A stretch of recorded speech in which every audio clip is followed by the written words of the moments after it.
দিয়ে বের করে খালি হাতে ঝুলিয়ে রাখবা। উজির ডাক দিয়ে বলল, আমির, তামাম দুনিয়ার বাদশাহী আল্লাহ আপনাকে বানিয়েছে।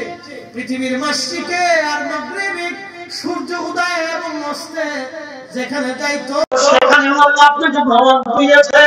দুনিয়ার সাতটা সাগর আপনি, দুনিয়ার সাতটা মহাদেশ আপনি রাজত্ব করেছেন।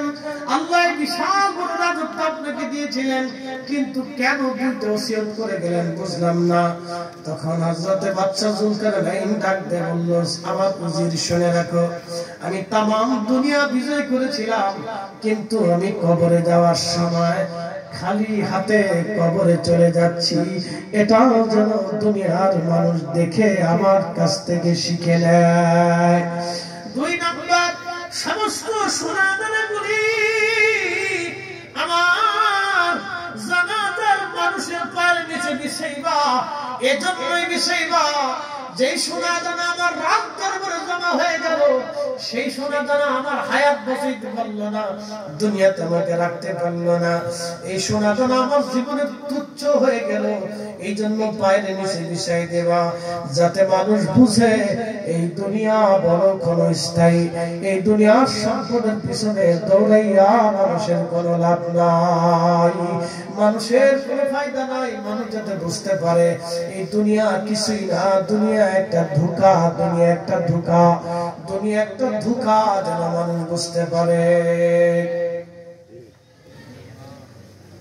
তামাম দুনিয়ার বাদশা যুলকারনাইন, যাকে বাদশা সেকেন্দার বলা হতো, আল্লাহ তুমি মৃত্যুর সময় এইভাবে করে গেলেন। দুনিয়ার মানুষে বুঝাইলেন, দুনিয়ার মানুষ বুঝো, এই দুনিয়া বড় ক্ষণস্থায়ী, দুনিয়া বড় ক্ষণস্থায়ী। এই দুনিয়াতে আমাদের থাকার আর কোনো সুযোগ নাই, কিছু নিয়ে যাওয়ার আমাদের সুযোগ নাই, কিছুই আমরা দুনিয়া থেকে নিতে পারবো না। এই জন্য সোয়া লক্ষ সাহাবীর জিন্দেগির দিকে যদি তাকান, কোন সাহাবী কবরে যাওয়ার আগে দুনিয়াতে কোন সম্পদ রেখে যান নাই। একসাথে বলবেন আল্লাহু আকবার। কোন সাহাবী দুনিয়াতে সম্পদ রেখে যান নাই, সব আল্লাহর রাস্তায় দান করে দিতেন। সুবহানাল্লাহ বলা যাবে না? সুবহানাল্লাহ। সোয়া লক্ষ সাহাবী ছিলেন রাসূলের ছাত্র, সোয়া লক্ষ সাহাবী, সব সাহাবী ইন্তেকালের আগে সব দান করতেন। শোনেন, আপনাদেরকে একজন সাহাবীর জীবনী শোনে, তার নাম সালমান ফারসি রাদিয়াল্লাহু আনহু। আল্লাহু আকবার। তিনি 250 বছর দুনিয়াতে বেঁচে ছিলেন, 250 বছর হায়াত হয়েছিল ওনার। পৃথিবীতে একজন সাহাবী 250 বছর বেঁচে ছিলেন, কিন্তু জানেন উনি 200 বছর বয়সে রাসূলের সোহবত পেয়েছিলেন। আল্লাহু আকবার। 200 বছর বয়স, তখন আল্লাহর নবীর সোহবত পেয়েছিলেন 200 বছর বয়সে। ইন্তেকালের সময় উনি কাঁদতেছেন। উনি ইরাকের গভর্নর ছিলেন তখন। যখন উনি ইন্তেকাল করতেছিলেন তখন ইরাকের গভর্নর, ইরাকের বাগদাদে একটা পার্ক আছে, সালমান পার্ক বলা হয়।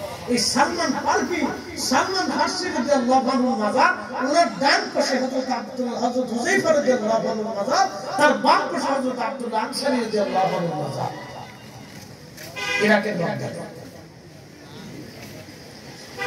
হযরত সালমান ফারসি ইন্তেকালের সময় কাঁদতেছিলেন।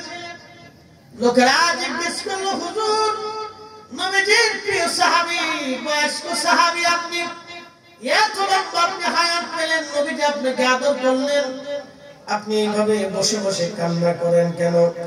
হযরতে সালমান ফারসি রাদিয়াল্লাহু আনহু কাঁদে আর বলে, সাহাবীরা রে, কত সম্পদ আজকে আমার জমা হয়ে গেল, কিয়ামতের ময়দানে আমি সম্পদ নিয়ে আল্লাহর আদালতে কেমনে দাঁড়াবো বলো?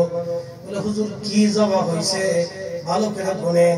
বলতেছে, আমার মাথার পাগড়ি জমা হয়ে গেছে, আমার একটা জুব্বা জমা হয়ে গেছে। বুঝলেন?